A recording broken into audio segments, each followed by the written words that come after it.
Helen Yee here with Eyes on the Game, being joined by the one and only Mr. AJ Agazarm, getting ready for Bellator 238 this weekend. First off, how was this camp for you? Camp was great. I mean, I gotta say, you're much better to look at than the schmo.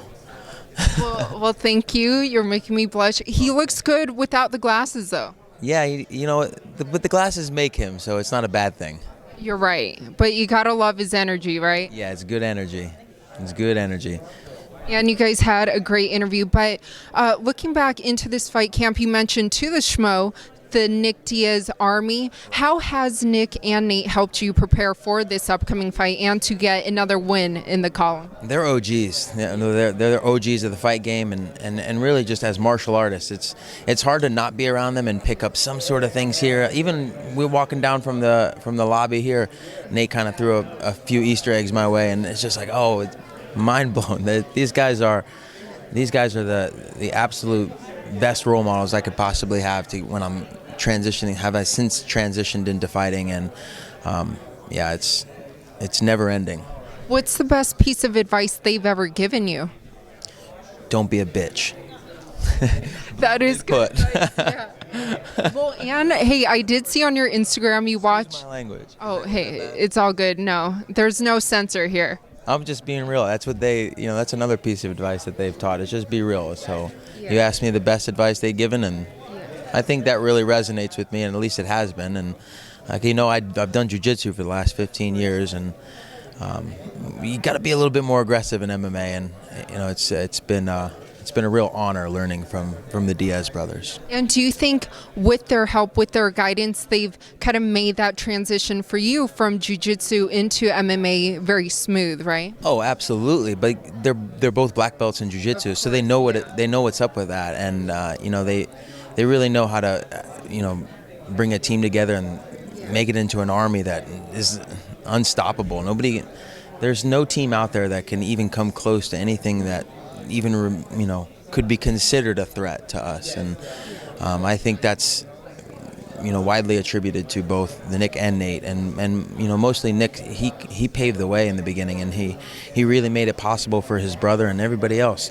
I got Chris Avilas fighting on this same card, and our buddy Nick Maximoff. Nick Maximoff just fought King of the Cage, and he got a fight win in like less than 40 seconds, and so we're on the up. Yes, the Nick Diaz Army is very strong, but I know that you spoke to the schmo about Nate and Conor obviously fought this past weekend, but what did you think of Nate's fight against Jorge?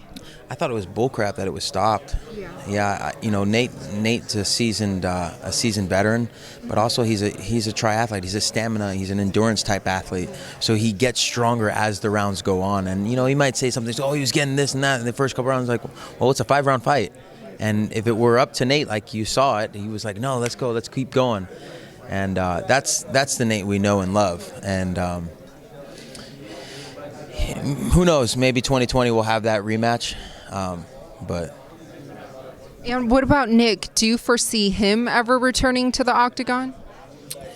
That's up to Nick. You're going to have to ask him that question. But I tell you one thing. If he does, it's bad news for any one of his opponents. People think that, like, you lose it when you're a real martial artist, a true martial artist like Nick. I see it. I mean, it's apparent in every day. He's not fighting professionally as frequent as his brother or as the team members, but he's still beating me in triathlons. Yeah. So you would like to see him back, though, right? He does.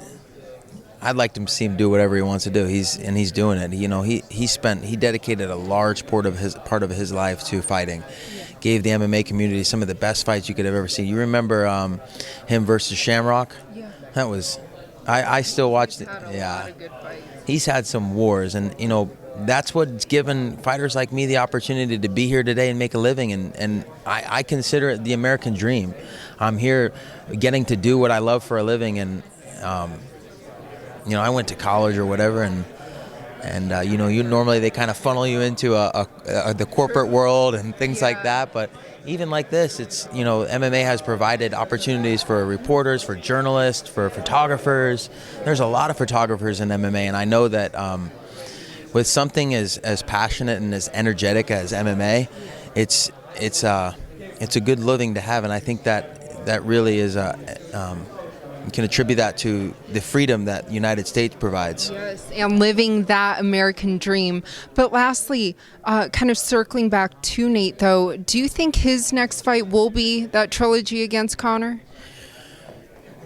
I would like to see him have more of a bit of a challenging opponent. He destroyed Conor in both of his last fights, and anybody who doesn't think that needs to educate themselves on MMA, because he did. And like I said, I don't think Conor really wants that fight. But we are looking forward to your fight this weekend against Adele, Bellator 238. Thank you so much. Thank you.